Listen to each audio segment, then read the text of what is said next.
Olá, eu sou o João Avancini e hoje vamos falar sobre hanseníase.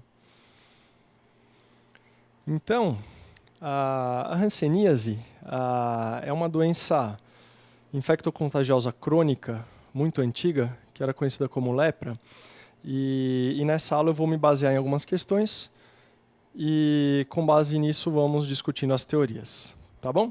Então, começando com uma questão aqui da Unifesp, de um homem de 34 anos de idade, que apresenta há 8 meses mácula hipocrômica de limites mal definidos, com 6 centímetros de diâmetro no braço direito e alteração da sensibilidade térmica.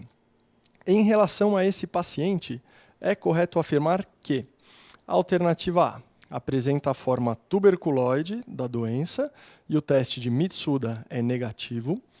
Alternativa B, o agente etiológico é uma micobactéria gram-positiva, que é cultivada em meio agar saburô.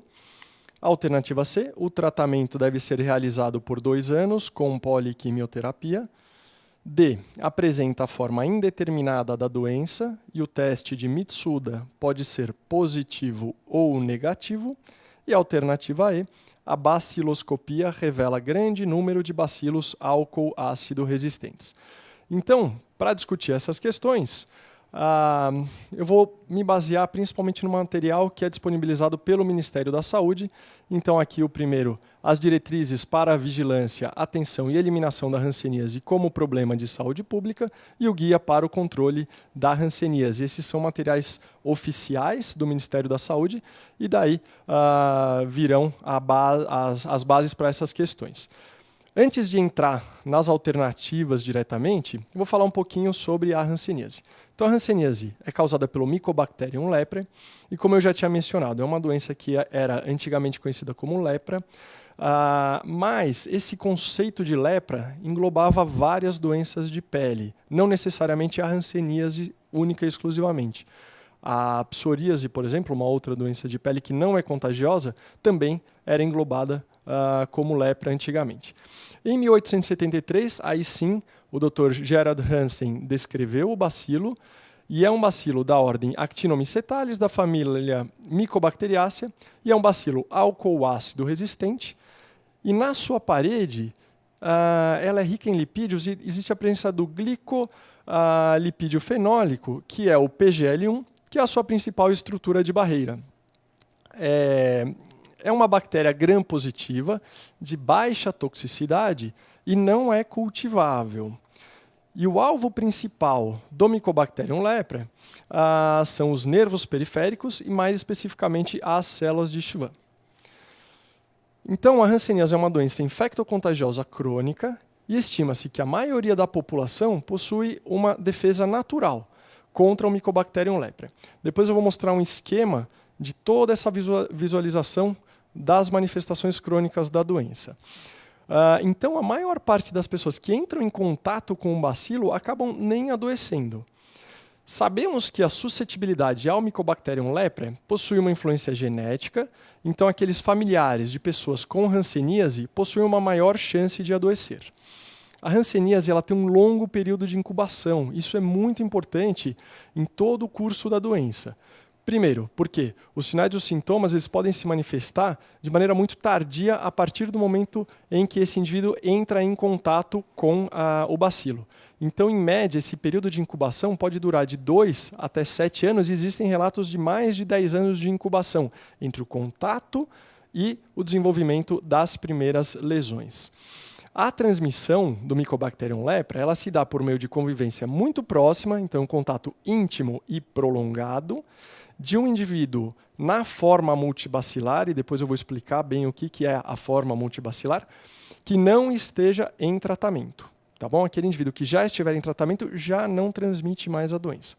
E o bacilo ele é eliminado pelas vias aéreas superiores, a mucosa nasal e orofaringe. Acredita-se que ele também vai entrar pelas vias aéreas superiores, mas existem relatos de contágio através de feridas abertas e mais para frente eu comento um pouquinho sobre até uma via de transmissão mais peculiar que acontece nos Estados Unidos, que é através da ingestão de carne de tatu. E um ponto muito importante, essencial, é saber que tocar a pele do paciente com hanseníase não transmite a doença.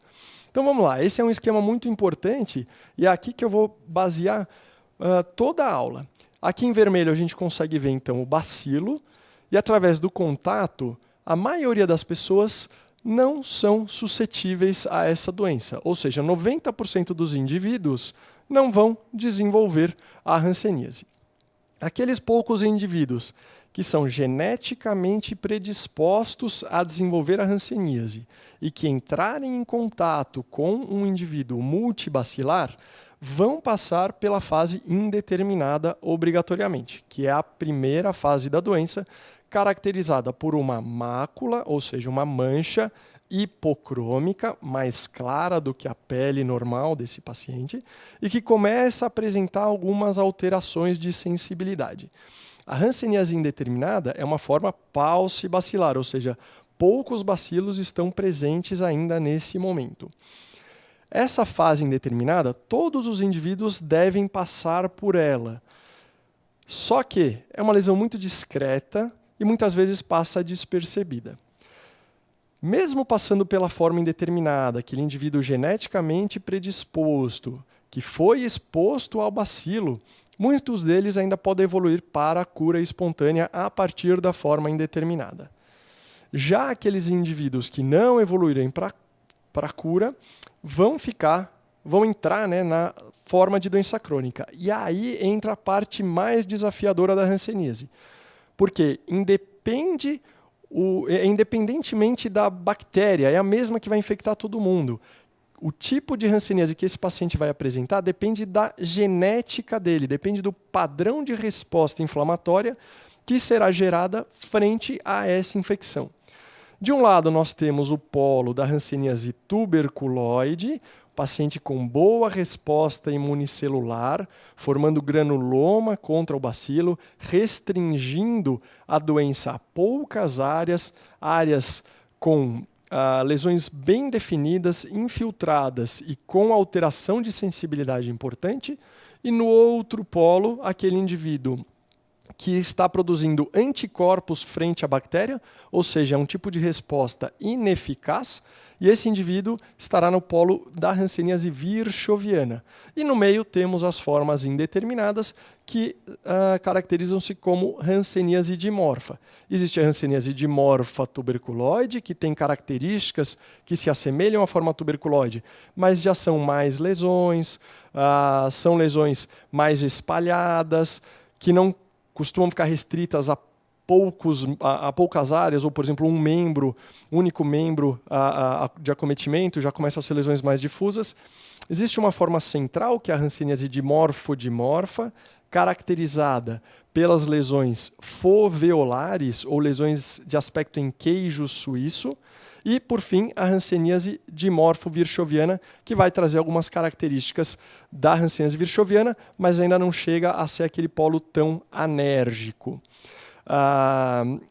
Em relação ao teste de Mitsuda, que foi mencionado nessa questão, é um teste que não é utilizado para diagnóstico, é uma intradermorreação que vai se basear no padrão de resposta imunológica do indivíduo através de uma reação retardada do tipo celular, que tem alta especificidade frente ao bacilo, mas não é um exame sensível para diagnóstico, tá bom? É um exame apenas para que a gente possa classificar esse indivíduo, se ele tem uma boa resposta celular ou não. Então ele vai ser utilizado principalmente quando a gente tem dúvida, e ele vai ser usado para afastar alguns diagnósticos diferenciais. Ele é inoculado através da via epidérmica, muito semelhante ao teste do PPD, que se usa para a tuberculose, e ele é preparado a partir de rancenomas, o que inclusive gera uma certa dificuldade na aquisição desse teste, não é um teste amplamente disponível. Tá bom? Somente alguns centros de referência conseguem aplicar o Mitsuda, porque ele é feito a partir de rancenomas, ou seja, tem que ser coletado o material de um indivíduo multibacilar para que seja preparado este material. O teste de Mitsuda, ele, como eu falei, é uma intradermorreação, e ele vai ser positivo quando a pápula ou o nódulo for superior a 5 milímetros ou apresentar uma ulceração. A ulceração seria a resposta mais intensa, tá? Então, às vezes, ele não chega a formar os 5 milímetros, mas ulcera, isso já é um teste positivo. E essa leitura, a partir da inoculação, deve ser realizada entre o 21º e 28º dia após a inoculação. E quando ele vai ser positivo? Naqueles pacientes que tiverem a imunidade celular preservada. Então, os pacientes do polo tuberculoide ou os pacientes do polo de morfotuberculoide. Os pacientes virchovianos, apesar de terem a hanseníase na sua forma mais avançada, vão ter esse teste negativo. Portanto, o teste de Mitsuda não é um teste diagnóstico. E, por fim, na forma indeterminada, que é aquela fase inicial em que esse indivíduo ainda não evoluiu para as formas crônicas, pode ser tanto positivo quanto negativo, porque a gente ainda não tem um padrão de resposta bem definido frente ao bacilo.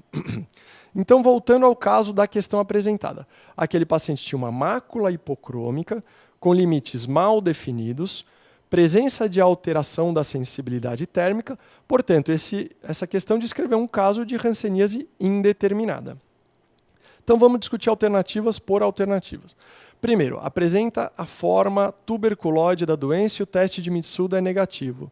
Não, esse indivíduo ele apresenta a forma indeterminada. Se fosse a forma tuberculoide, ele teria placas anestésicas infiltradas, bem delimitadas, e o teste de Mitsuda no indivíduo na forma tuberculoide seria positivo. Segunda alternativa, o agente etiológico é uma micobactéria gram-positiva que é cultivada em meio agar saburô. Então, o Mycobacterium lepra, ele é gram-positivo, mas ele não é cultivável. Então, é uma alternativa errada.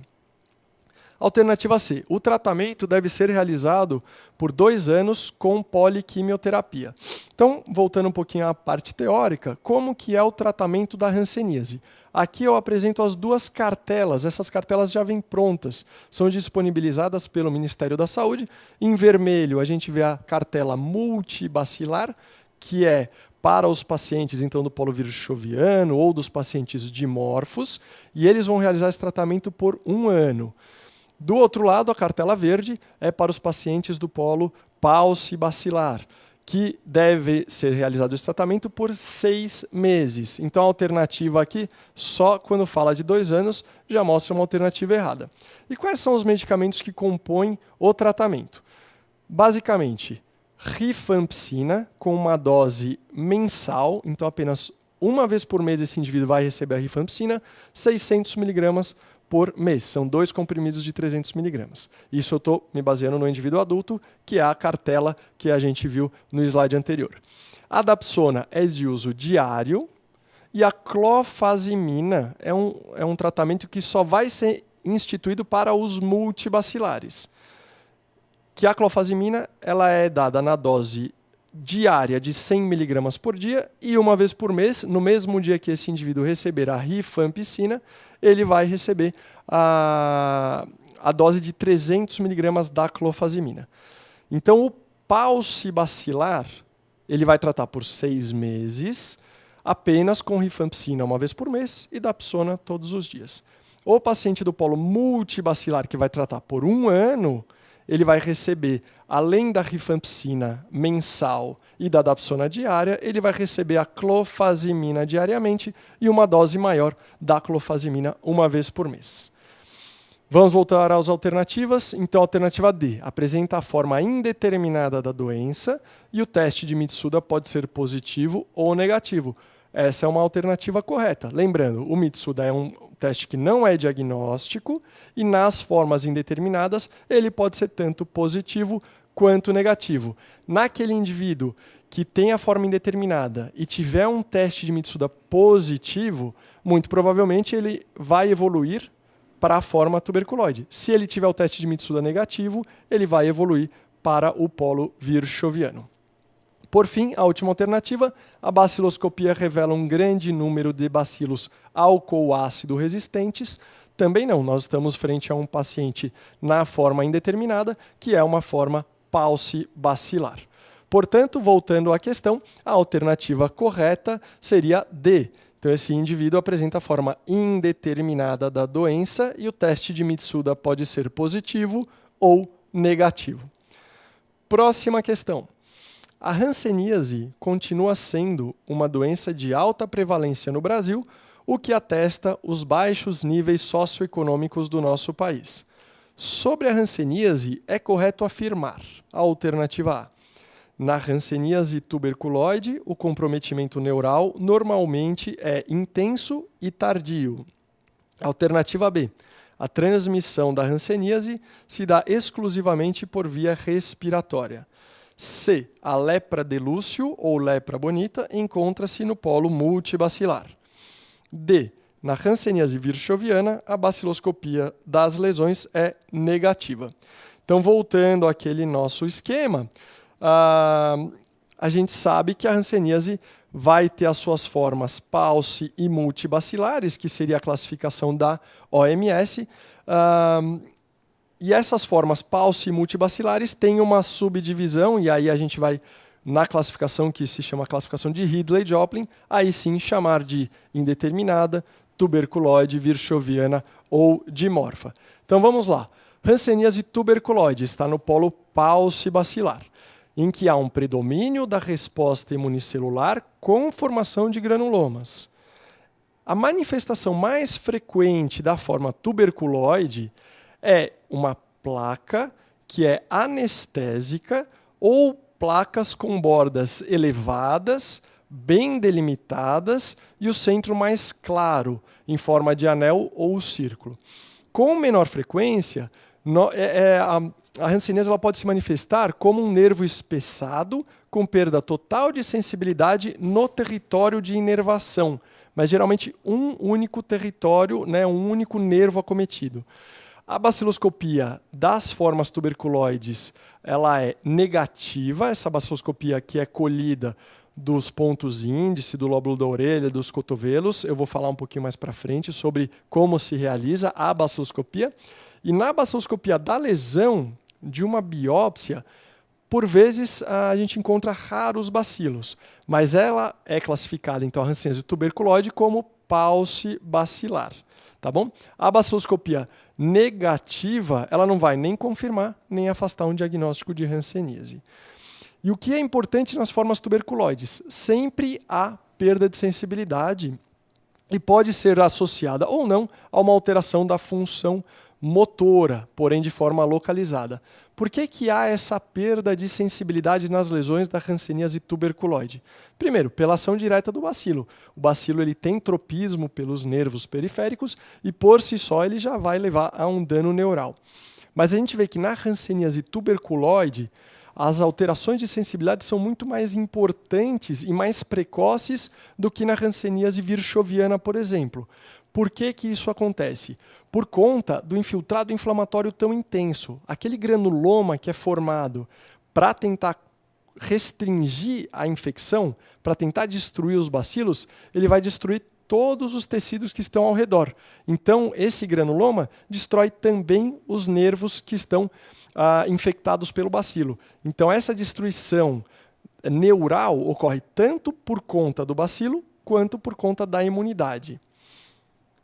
Então, aqui algumas imagens das manifestações da hanseníase tuberculoide. Isso foi retirado daquele material disponibilizado pelo Ministério da Saúde. Então, a gente consegue ver na face, ali na região pré-auricular, uma placa bem delimitada e certamente uma alteração de sensibilidade estará presente. E na outra foto, né, uma mão apresentando um abscesso do nervo mediano. Isso leva certamente a um dano na função desse membro. E aqui uma outra imagem, essa do meu acervo, em que a gente consegue ver na região dorsal superior uma placa infiltrada, bem delimitada, em que o centro é hipocrômico. Então vamos lá, voltando às questões, né? Voltando às hipóteses. Na hanseníase tuberculoide, o comprometimento neural normalmente é intenso e tardio. Como eu acabei de mencionar, na hanseníase tuberculoide, o comprometimento neural ele é intenso na área da lesão, ele costuma ser mais precoce, Portanto, essa alternativa é incorreta. B. A transmissão da hanseníase se dá exclusivamente por via respiratória. Então, em relação à transmissão da hanseníase, existem vários estudos para tentar entender como funciona a cadeia de transmissão, mas, como eu falei, o bacilo não é cultivável, então todos os estudos in vitro eles acabam sendo prejudicados. O bacilo ele é eliminado, sim, pelas vias aéreas superiores, pela mucosa nasal e pela orofaringe, mas existem também relatos de transmissão da hanseníase, isso muito mais frequente nos Estados Unidos, através da ingestão de carne de tatu contaminado pela hanseníase. Então, no Brasil, essa não é uma via de transmissão muito importante, apesar de existirem relatos no Pará de pacientes que adquiriram a doença através da ingestão da carne de tatu. E também existem relatos de inoculação acidental, seja através de pessoas que trabalham no laboratório e estão manipulando o material de hanseníase e apresentam algum tipo de laceração e o bacilo penetra por essa solução de continuidade, e também relatos de inoculação através de tatuagens. Alternativa C, a lepra de Lúcio ou lepra bonita encontra-se no polo multibacilar. Então eu ainda não tinha mencionado essa variante chamada lepra de Lúcio ou lepra bonita. O que é essa variante? É uma variante da hanseníase virchoviana, multibacilar, seria o polo mais anérgico de todos. Esse indivíduo não apresenta nenhum tipo de resposta celular frente ao bacilo. E ele se caracteriza por infiltração cutânea difusa, sem nunca formar nódulos. A pele adquire um aspecto brilhante, sem rugas, mixedematóide, e daí vem esse nome lepra bonita, porque o paciente com essa forma, como ele não vai ter rugas, ele fica com o rosto liso, brilhante, dá um aspecto até de saúde. E a distribuição geográfica ela é muito particular. No Brasil, são pouquíssimos relatos da lepra de Lúcio ou lepra bonita, só que no México ela é muito mais comum, representa aproximadamente 23% dos casos novos de hanseníase no México. Um pequeno parênteses, não devemos confundir a lepra de Lúcio ou lepra bonita com o fenômeno de Lúcio. O fenômeno de Lúcio é um fenômeno em que há oclusão vascular por conta de êmbolos do bacilo. Então o fenômeno de Lúcio é diferente de lepra de Lúcio, tá bom? Voltando à alternativa D. Na hanseníase virchoviana, a baciloscopia das lesões é negativa? Não, hanseníase virchoviana é uma forma multibacilar, portanto, a baciloscopia deve ser positiva. Então, qual é a hipótese que melhor vai responder essa questão? Alternativa C. A lepra de Lúcio ou lepra bonita encontra-se no polo multibacilar. Próxima questão. Em relação à hanseníase, é correto afirmar que a alternativa A. Considera-se caso novo a pessoa que nunca recebeu qualquer tratamento específico para a doença.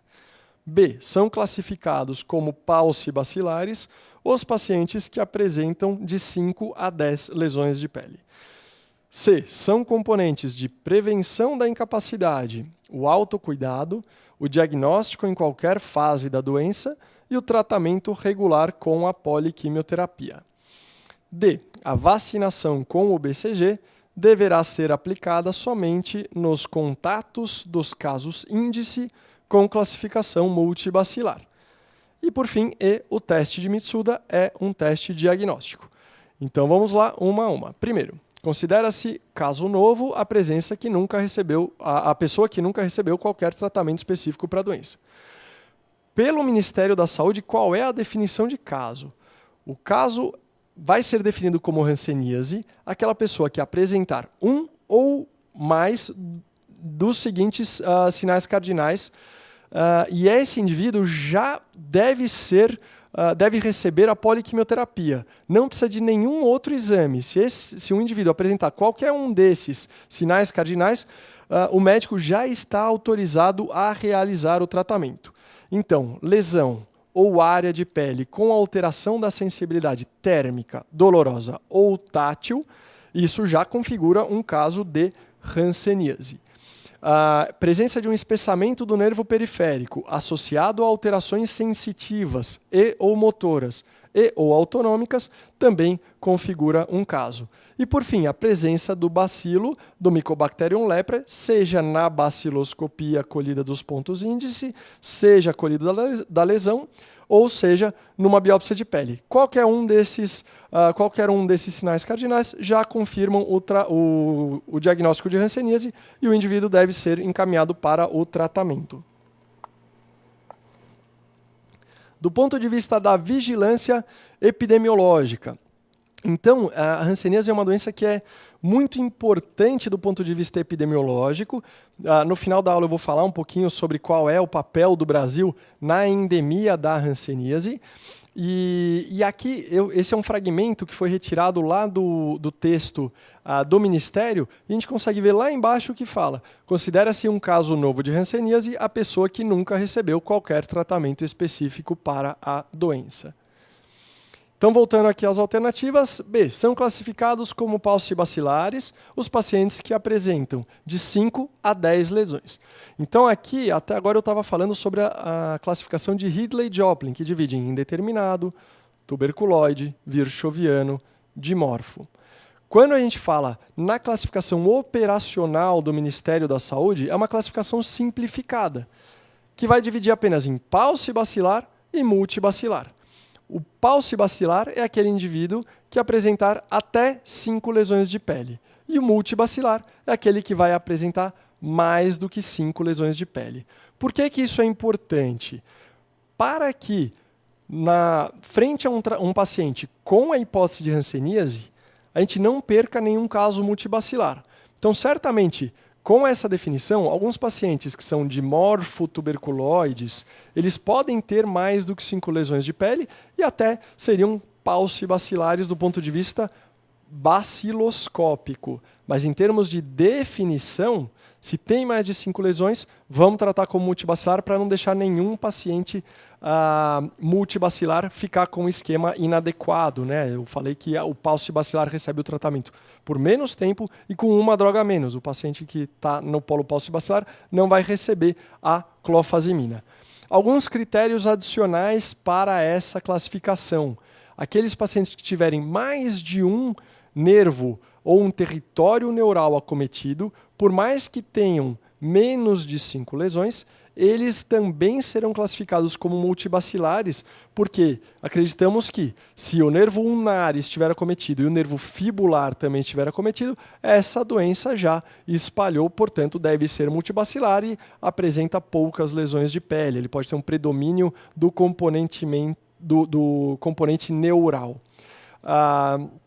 E aí, por fim, se o paciente tiver uma baciloscopia positiva, por mais que tenha poucas lesões de pele, ele também será classificado como multibacilar.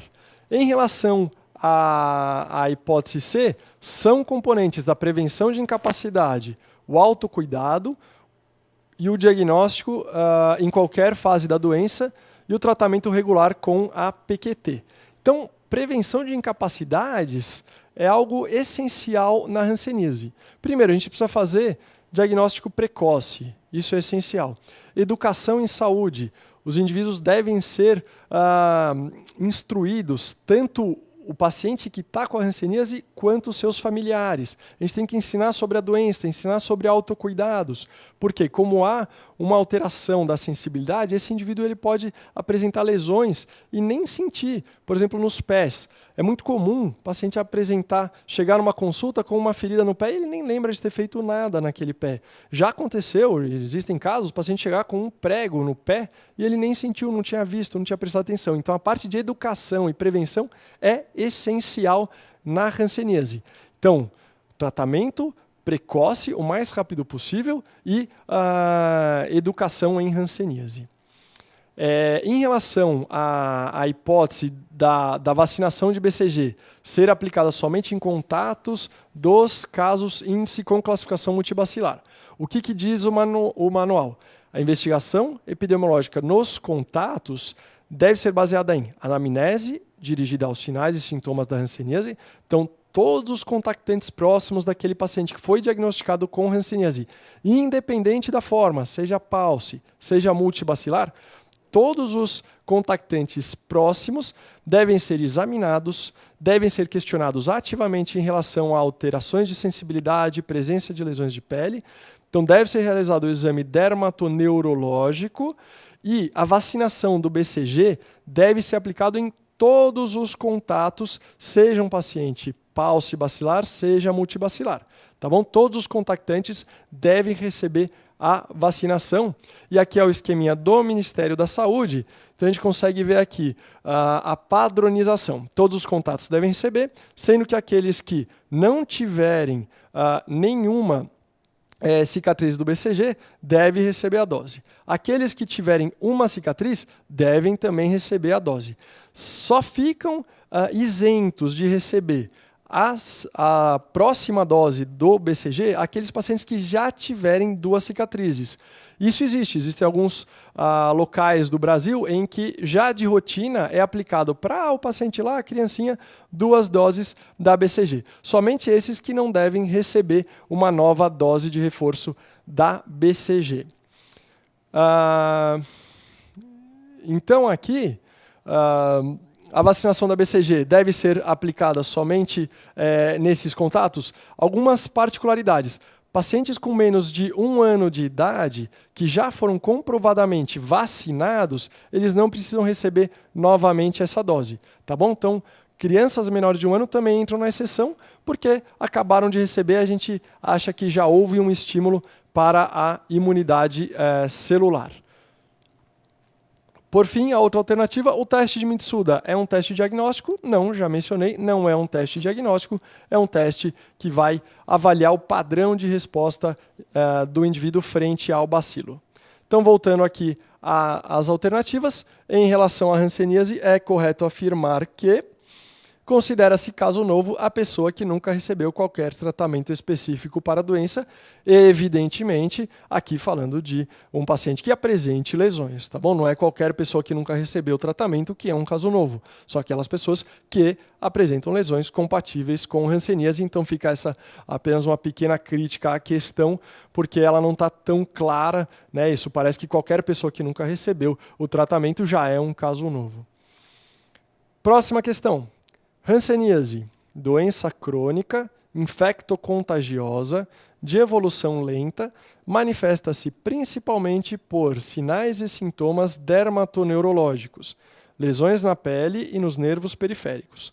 Quais achados clínicos relacionados a seguir você espera encontrar em um paciente que apresenta diagnóstico confirmado de hanseníase? Baciloscopia de pele positiva. Então vamos lá. A. Fraqueza muscular simétrica e proximal, artralgia, heliótropo e fotossensibilidade. B. Placa eritematosa com hiperidrose, sem rarefações de pelos no tronco. C. Mancha hipocrômica com diminuição de da sensibilidade térmica no abdômen. D. Várias placas eritematosas infiltradas, simetricamente distribuídas, ocupando extensas áreas do tegumento, madarose e edemas das mãos e dos pés. Então aqui, essa lesão descreve um paciente que tem a baciloscopia positiva. Então a gente está falando de um multibacilar. Lembrando que qualquer baciloscopia, independente do número de lesões de pele, deu baciloscopia positiva, ele é multibacilar. Então vamos ver qual das alternativas vai se encaixar melhor nessa questão. Só um breve comentário sobre a baciloscopia, que eu tinha falado que ia explicar como que ela funciona. A baciloscopia é um exame que é colhido do raspado intradérmico, então sem sangue, tá bom? Deve ser colhido principalmente dos pontos índice, que são lóbulo da orelha, cotovelo e joelho. E, idealmente, a gente deve colher a baciloscopia de uma lesão cutânea também.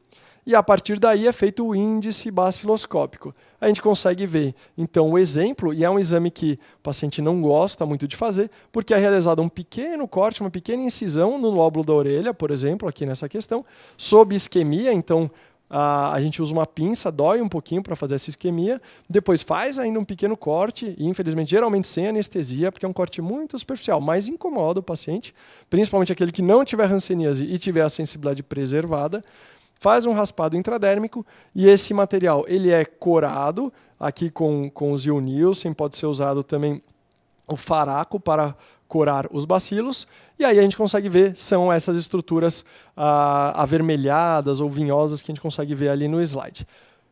Aquela é uma baciloscopia positiva. Então, só mais uma vez lembrando, baciloscopia positiva é multibacilar. Se é multibacilar, ele deve ser ou dimorfo virchoviano ou virchoviano.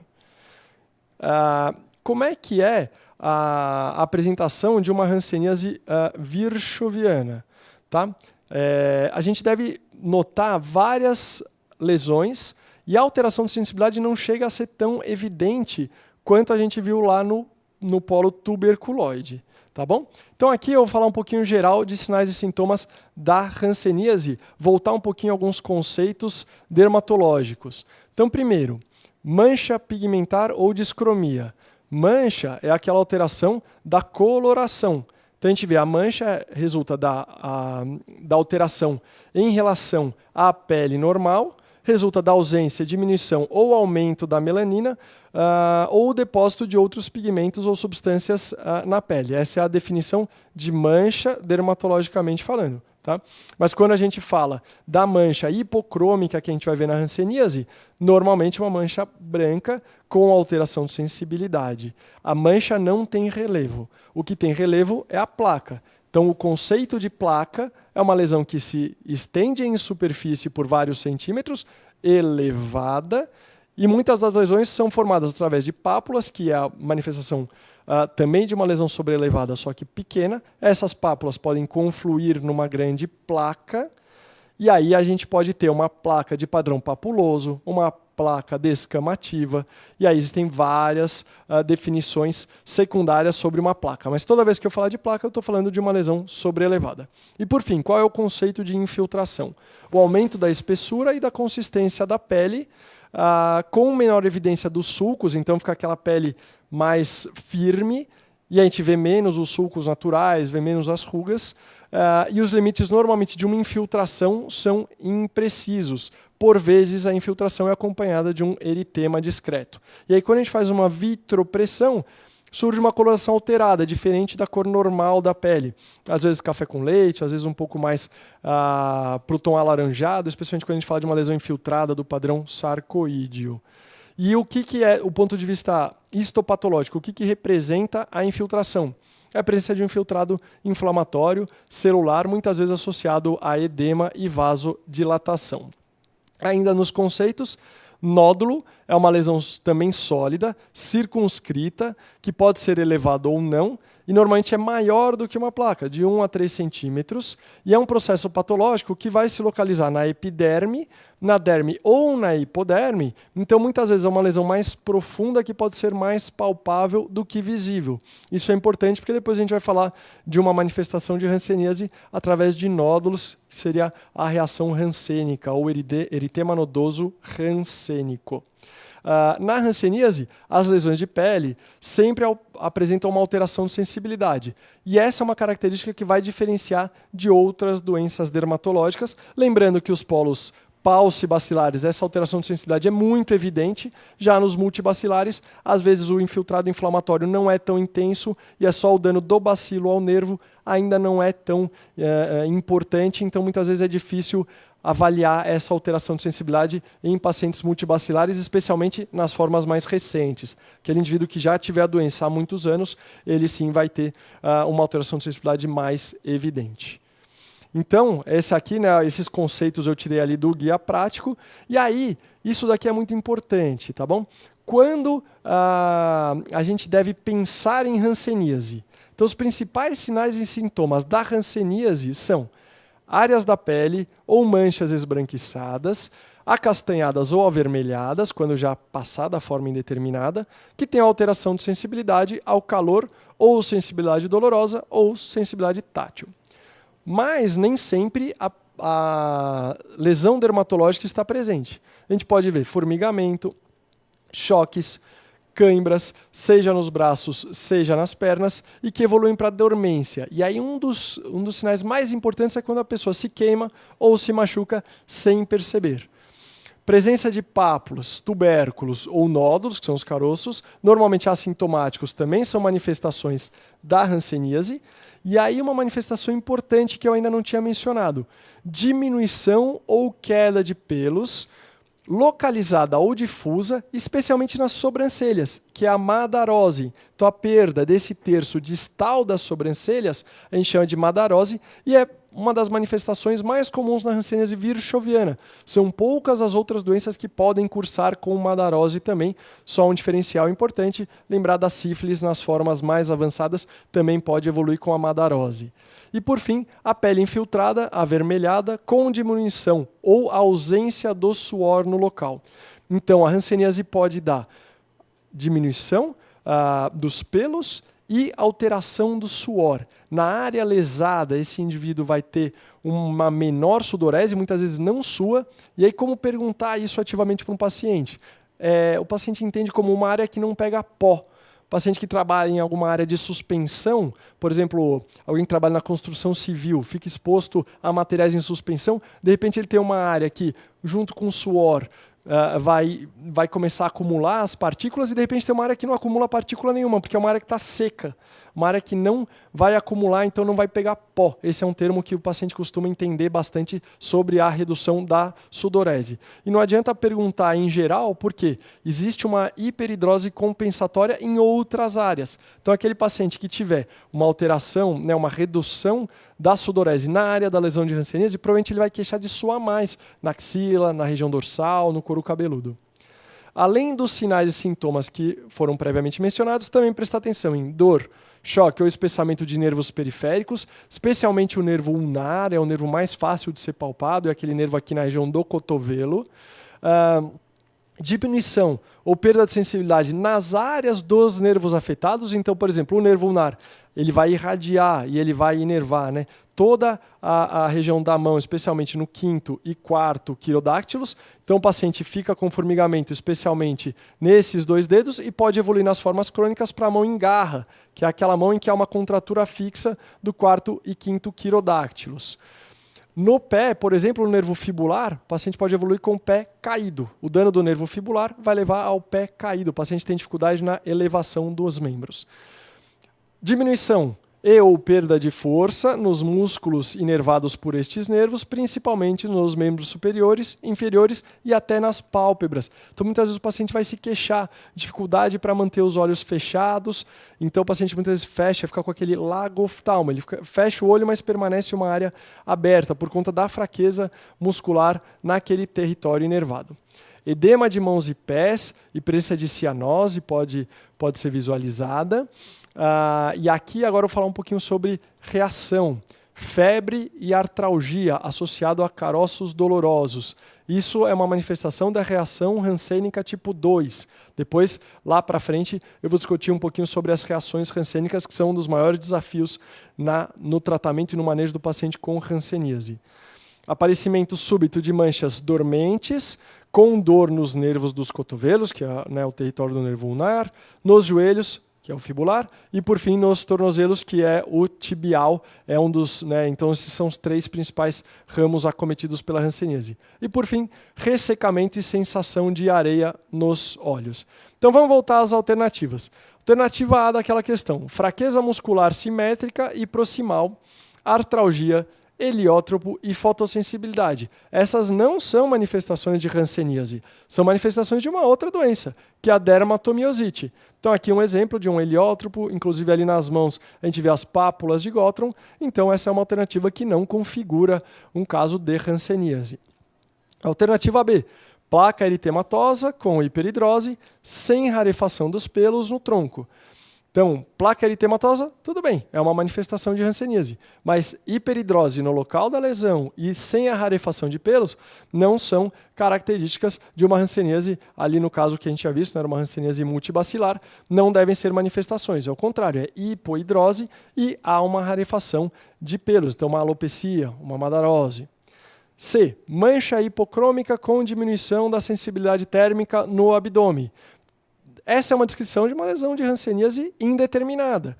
Então, a descrição, ok, isso é um caso de hanseníase. Aqui eu coloquei um exemplo de uma mancha hipocrômica na região da face. A gente consegue ver, inclusive, a diminuição dos pelos nessa região, mas não é a alternativa daquele caso, que era um caso de hanseníase multibacilar. Então, só comentando brevemente sobre a hanseníase indeterminada de novo, só para a gente lembrar, esses conceitos são muito importantes. Então, todos os pacientes passam pela fase indeterminada no início da doença. Muitas vezes é uma forma imperceptível, porque se tiver uma lesão na região dorsal, uma mácula muito discreta, o paciente muitas vezes nem vai ver essa lesão, então pode passar de maneira despercebida, o que é ruim, porque se nós fizéssemos o diagnóstico de todo mundo na forma indeterminada, o tratamento seria mais fácil e o paciente na forma indeterminada, lembrando que ele é paucibacilar, ele não vai transmitir a doença. Então a lesão de pele geralmente é única, hipocrômica, então mais clara do que a pele ao redor, não é elevada, não é uma placa, né? Então do ponto de vista de semiologia dermatológica, ela é uma mácula, com as bordas mal delimitadas e tem normalmente redução da sudorese, pode ter redução dos pelos e alteração de sensibilidade no local. E essa alteração de sensibilidade também não espere uma alteração muito evidente nessas formas iniciais. Normalmente a gente vai conseguir ver uma alteração da sensibilidade térmica, que a gente pode usar, por exemplo, um algodão embebido em água quente comparado com algodão embebido em água fria, ou, melhor ainda, um tubo de ensaio, aquecido e outro não. E o teste que a gente usava antigamente com o éter, que era muito mais fácil, encostava o éter, o paciente tinha uma sensação de gelado, ele já não é mais disponível por conta de restrições do uso do éter nos sistemas de saúde, especialmente nas unidades básicas de saúde.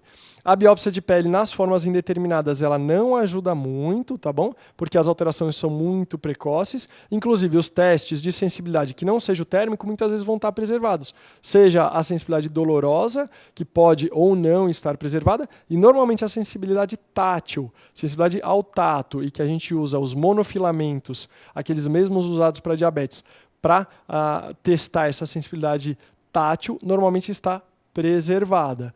A baciloscopia é negativa, lembrando, hanseníase indeterminada é uma forma paucibacilar. Concluindo, para diagnosticar um caso de hanseníase indeterminada, é um diagnóstico basicamente clínico, porque se tiver uma mancha com alteração de sensibilidade, pronto, vamos começar a tratar. Lembrando, outras doenças que dão manchas, mas que não dão alteração de sensibilidade, vitiligo, a pitiríase alba, que é uma manifestação associada à dermatite atópica, associada aos eczemas, micoses, especialmente a pitiríase versicolor, que é aquela mancha branca, mas que descama quando fazemos um destacamento da lesão. Portanto, diagnóstico de hanseníase indeterminado é clínico. Então, só mais algumas imagens aqui também daquele manual do Ministério. A gente consegue ver lesões na face. Normalmente, a hanseníase indeterminada a gente vai ver acometendo a face, porque é onde o paciente vai perceber mesmo essa alteração. Então, a gente vê manchas de limites imprecisos e aqui esses pacientes, imagino que tinham alteração de sensibilidade, pelo menos a térmica. Alternativa D. Várias placas eritematosas infiltradas, simetricamente distribuídas, ocupando extensas áreas do tegumento, madarose, edema das mãos e pés. Bom, a gente estava falando de um paciente que lá no começo da questão, no cabeçalho da questão, era um paciente multibacilar. Essa é uma descrição que é sim compatível com um paciente bacilar. Aqui também fotos do meu acervo, em que a gente vê um paciente com múltiplas lesões na região dorsal. Essas lesões, a gente vê muito mais do que 5, que seria o limite para classificar como multibacilar pelo Ministério. E do outro lado, a gente consegue ver uma área de madarose, então uma perda da porção distal da sobrancelha, associado também a uma infiltração, presença de uma infiltração na região da fronte.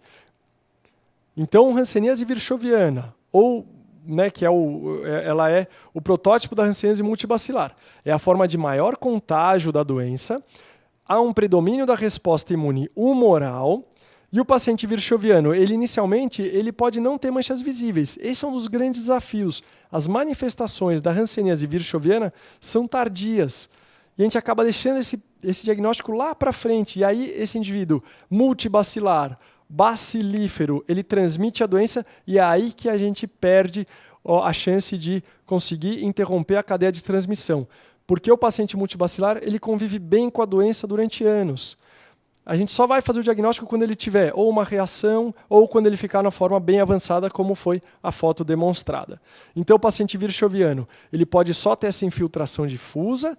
Um ponto importante é que o couro cabeludo, as axilas e o meio da coluna lombar, que são as áreas mais quentes, são geralmente poupadas, porque o bacilo ele tem uma predileção pelas áreas mais frias, como o lóbulo da orelha, cotovelos, joelhos, inclusive a região testicular nos homens é bastante acometida.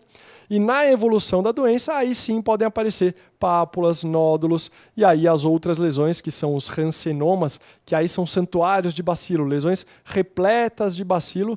Então, isso é só... Se chegar um paciente com rancenoma, saiba que já deixamos de fazer o diagnóstico de maneira precoce e é um paciente que já deve ter entrado em contato com outras pessoas e possivelmente transmitido. Por fim, quando a doença encontra-se em estágio mais avançado, aí pode ter a perda parcial ou total das sobrancelhas, que é a madarose, e também dos cílios, além de outros pelos, exceto o couro cabeludo. Do ponto de vista neurológico, são comuns as queixas de câimbras e formigamento nas mãos e nos pés. É importante a gente ter alteração nos pacientes jovens com ranceníase virchoviana, que podem ter um acometimento testicular, porque isso pode levar a orquite, dor, né? Então dor testicular, mas esse paciente pode evoluir para impotência e infertilidade. Nos pacientes mais idosos, é comum já ter o comprometimento mais avançado do testículo, então a infertilidade e a impotência são manifestações que são frequentes, mas muitas vezes o paciente acaba nem queixando, a gente tem que perguntar ativamente isso para um paciente com ranceníase virchoviana. E por fim, os nervos periféricos e seus ramos superficiais estão simetricamente espessados, o que dificulta a comparação, diferente da ranceníase tuberculoide, que é assimétrica esse espessamento, esse dano neural. No virchoviano é simétrico, é mais difícil de delimitar a alteração neural. Então a sensibilidade muitas vezes ela é mais tardia, a gente vai ver alterações distais, então alterações em bota e luva, e aí esses pacientes eles podem depois só futuramente vir com aquelas manifestações que eu já falei, de cortes e de lesões insensíveis, né? O paciente tem uma queimadura e não sente, por exemplo. E aí, na ranceníase virchoviana, o diagnóstico ele é facilmente confirmado através da baciloscopia, seja dos lóbulos das orelhas, cotovelos ou de uma lesão.